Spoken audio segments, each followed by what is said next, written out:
मुलांच्या डब्यासाठी किंवा नाश्त्यासाठी खूप छान पुऱ्या बनवणार आहोत. कसुरी मेथीच्या पुऱ्या. त्याच्यासाठी मी 2 कप गव्हाचं पीठ घेतलं आहे. थोडी हळद, लाल मिरची पावडर आणि मीठ घातलं आहे. थोडंसं हिंग घातलं आहे. थोडी कसुरी मेथी घातली आहे. मिक्स करून घेऊया.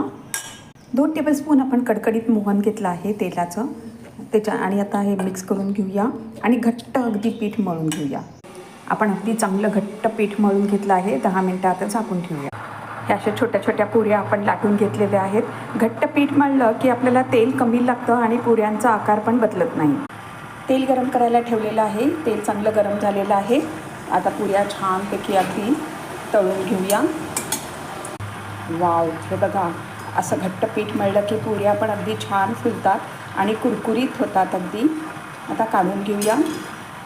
वाव, आपल्या आता ह्या पुऱ्या सर्व तळून झालेल्या आहेत आणि मुलांना टिफिनमध्ये किंवा नाश्त्याला द्यायला आता तयार आहेत.